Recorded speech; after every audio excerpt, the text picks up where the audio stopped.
pag-uusapan natin ang proper decorum sa workplace o lugar na ating pinapasukan.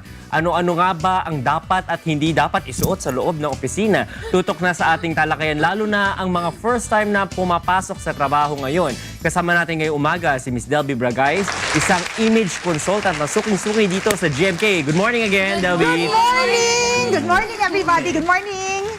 Ano po ba ang mga dapat namin suotin kapag papasok kami sa trabaho? Kailangan ba naka-blazer na ba? Naka-suit na ba yan? O, sige. Okay. Tips muna tayo. Depende sa trabaho. It is industry specific. Depende ho kung saang industriya kayo nagtatrabaho. Let us say, ang industriya Call is, center naka-coat.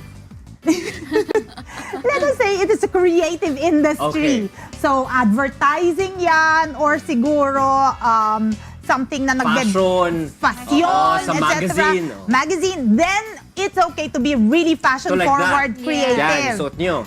Parang a little bit like this. A lot of people in the creative industries like wearing black. You know, it's the color of sophistication, Yes. mystery, and to be honest, nakakapayat ho ito. Yes. Kaya, Yes. hindi ho ako humihinga. Okay, and then, if you belong to an industry that is more formal, like lawyering, law, the practice of law, banking, things related with audit, things related with money, then you need to establish a more credible look, dependable, highly professional. Then you have to be really dressed for success. Professional dressing tayo.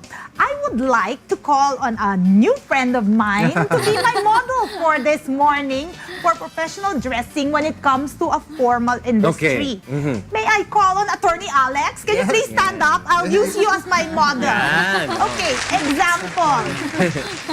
He is a lawyer, the Yes. practice of law. Can you imagine kung biglang dumating siya at ang suot niya is naka-scarf siya pagkatapos psychedelic colors at sasabihin niya, Your Honor. Yes. Or you start talking to a client, let's say it's a corporate client, and yun ang look niya. Hindi ka panipaniwala. However, if you're wearing a barong, short sleeves, the fabrication, it's wrinkle resistant. So at the end of the day, pwede bang lamas-lamasin ko to? Ayan. Pwede. O yan. Okay. Pag pinakawalan mo, okay pa rin. Tama. Okay, so what are the tips? Number one, fashion. When I say fashion, there are some industries that lend itself to more fashion-forward looks at yung iba, mas formal. Ito ang example ng mas formal. Okay, number two, fabric. I would recommend na yes, pumili ho fabric. kayo ng mga tela na hindi ho magusutin pagdating ng... Madaling masira. Hapon. Correct. Hapon, looking very good pa rin and fresh and clean kayo. This one, kahit na itapon mo to sa likod ng kotse, okay pa to pagkatapos. Yeah. Number three, fit. It has to fit you well. Let us say, are you... Humihinga ka ba? Wala masyado. Wala. Okay, yan. Good. So, assuming yung kailangan katawan mo, kabisado mo yung katawan mo. Yes. Meron ba ako? Nasaan yung aking assets? Nasaan yung mga liabilities ko? May puson ba ako? Malalaki ba mga braso ko? Malaki ba ang aking hips? Etc. Lalo na sa mga girls, iniisip namin yon. So, it has to flatter your body type. So, the fit has to fall well. Shoulders, sa mga lalaki, turn around please. So the shoulders, it has to be cut in the right place in your shoulders. Hindi yung sobrang, yung puso dati, bagsak. Hindi naman mali na napakataas. Tama lang. Okay, and then yung haba, usually it covers the BUTT area. Pagkatapos, pag humarap, haba ng mga manggas, although I will have to say na ang barongs ngayon umiiba. Barongs now become more close to the body and shorter. Slim. That's right. Okay, so umiiba ngayon. Napapansin nyo, depende sa sumusuot yan. The younger guys, they have released like close to the body, Fit. skinny jeans fit, ganyan. So it depends really on how fashion forward you want to be perceived. Sa abogado, pag sobra kang fashion forward, that might not work Look, too. yeah. Isipin nila modelo ka, are you really a Seryoso lawyer? Yes. You know what I'm saying? So, iyan. And then, there's also function. If he was going to go perhaps to court on a big case or perhaps he was gonna be meeting CEO, CFOs of a clients. corporation, he might opt to wear long sleeves sleeves. instead of this because it gives a more professional polished look. highly credible. Yung tela niya might change. And then let's say he's going to a function in the evening where he's gonna be meeting fellow lawyers, justices of the Supreme Court, etc. Let's say in a 5-star hotel.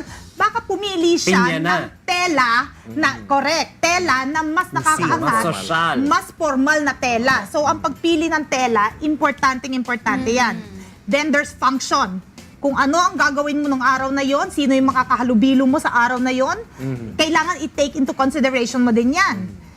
And of course, yung tinatawag na is it flattering to your body type? Sa kanya, it is flattering, taman-tama lang. Collar spread, gaano kalayo ito, haba. So all of those things you take into consideration. Thank you for modeling for me this morning. Ma'am Delby, I've never been a model. Ma'am Now Delby, you have. quick lang, no? Ano pa yung Okay. mga iba dyan na, mga one sentence na mga dala nyo para makita lang natin, no? Okay, let's say this one. Ang One fabrication. sentence. Okay, eto medyo makintab ng konti. So, para sa mga creative industries ito. Okay. Okay, number 2, eto, tingnan ninyo ang pantalon.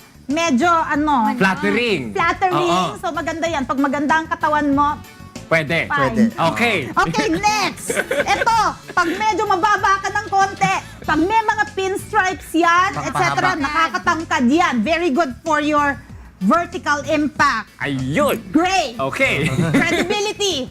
Ito, example ho ito ng fabric na wrinkle resistant. Wrinkle-free. Kahit na ho, ganyan-ganyanin mo, Pwede. bagsak.